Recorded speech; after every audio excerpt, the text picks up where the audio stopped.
बच्चों, आज का विषय है ग्रीसेल कक्षा 7 पाठ 1 और टॉपिक है उत्तम स्वास्थ्य। तो आज हम उत्तम स्वास्थ्य के बारे में जानेंगे कि किस तरह से अपने शरीर को स्वस्थ हम रख सकते हैं। बच्चों, अगर आपके पास किताब है तो उसको खोलकर बैठ जाइए। उसके बाद वीडियो को देखिए। निधि एवं रौनक के विद्यालय में सुबह से ही बड़ी चहल पहल थी, क्योंकि आज इनके विद्यालय में बाल रोग विशेषज्ञ डॉक्टर दिव्या आने वाली हैं। बच्चों को कुपोषण के बारे में जानकारी देने के लिए प्रधानाचार्य जी ने उन्हें आमंत्रित किया है।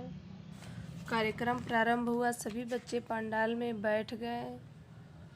कार्यक्रम की प्रारंभिक औपचारिकताओं के बाद डॉक्टर दिव्या ने बच्चों को संबोधित करते हुए कहा, प्यारे बच्चों, आज मैं आप सबके बीच स्वयं को पाकर अत्यंत प्रसन्नता का अनुभव कर रही हूँ।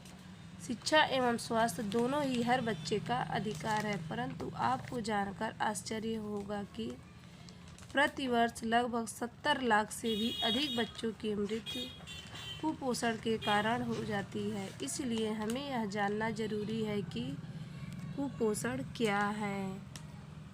तो चलिए बच्चों, हम कुपोषण के बारे में आपको आगे जानकारी देंगे, जैसे कि डॉक्टर दिव्या बताई हैं। कुपोषण शरीर को स्वस्थ रहने के लिए पोषक तत्वों की आवश्यकता पड़ती है, जैसे प्रोटीन, कार्बोहाइड्रेट, वसा, विटामिन, खनिज लवण आदि। शरीर में इन पोषक तत्वों की मात्रा आवश्यकता से कम या ज़्यादा होना ही कुपोषण कहलाता है। कुपोषण के अन्य कारण, पहला है अल्प पोषण, दूसरा है अतिपोषण, तीसरा है भोज्य पदार्थों में मिलावट, चौथा है जनसंख्या वृद्धि और पांचवा अस्वच्छता, छठवां अज्ञानता, जिसको हम अशिक्षा कहते हैं। बच्चों, अब देखिए हमको कुपोषण से बचाव के लिए क्या करना चाहिए।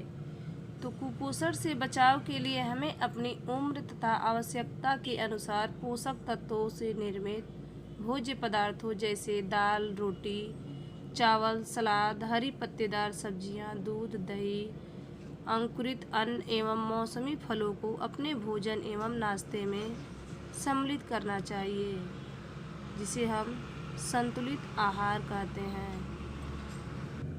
डॉक्टर दिव्या ने यह भी बताया कि लड़कियों को लड़कों की तुलना में पर्याप्त पोषण की ज़्यादा ज़रूरत होती है, क्योंकि उन्हें स्वयं को मातृत्व के लिए तैयार करना होता है।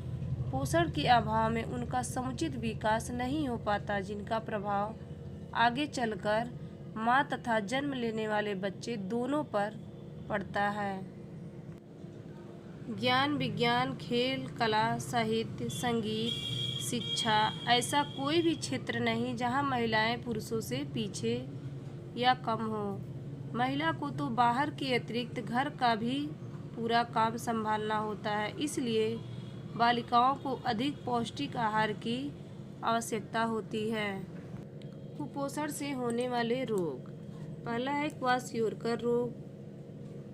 और क्वाशियोरकर रोग के लक्षण है शरीर की वृद्धि रुक जाना, हाथ पैर दुर्बल एवं पेट निकल जाना, त्वचा रूखी, बाल भूरे हो जाना। और इसके उपाय हैं कि दालें, सोयाबीन, मूंगफली, दूध, अंडा, जिसमें ज़्यादा प्रोटीन मिलता है, उसका सेवन करें।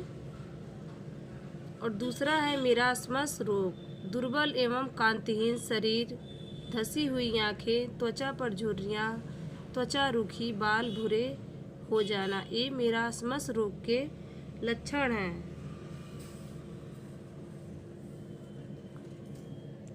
और यह किसकी कमी से होता है? प्रोटीन तथा कार्बोहाइड्रेट की कमी से यह रोग हो जाता है। तीसरा है रक्ताल्पता रोग। यह रोग लौह तत्व यानी आयरन की कमी से होता है।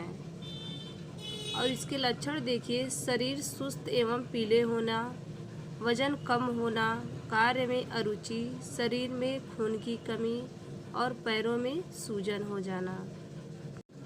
चौथा है घेंघा रोग। घेघा रोग आयोडीन की कमी से होता है। अब इसके लक्षण देखिए, गला फूल जाना, गल ग्रंथियों में सूजन होना, शारीरिक एवं मानसिक विकास रुक जाना। 5वां है रतौंधी। रतौंधी रोग विटामिन ए की कमी से होता है, रात में कम दिखाई देना। 6वां है पैलेग्रा। पैलेग्रा रोग विटामिन B3 की कमी से होता है। इसके लक्षण है त्वचा संबंधी रोग होना, बार बार दस्त होना। बच्चों, ये कुछ प्रश्न हैं जिनके उत्तर आपको अपनी कॉपी में लिखनी है, तो आप ज़रूर लिखिए अपनी कॉपी में। अगर आपको इन प्रश्नों के उत्तर नहीं आते हैं तो इस वीडियो को शुरू से देखिए, इसके उत्तर वीडियो में मिल जाएंगे। तो आप अपनी कॉपी ज़रूर पूरी कीजिए और उसको याद कीजिए।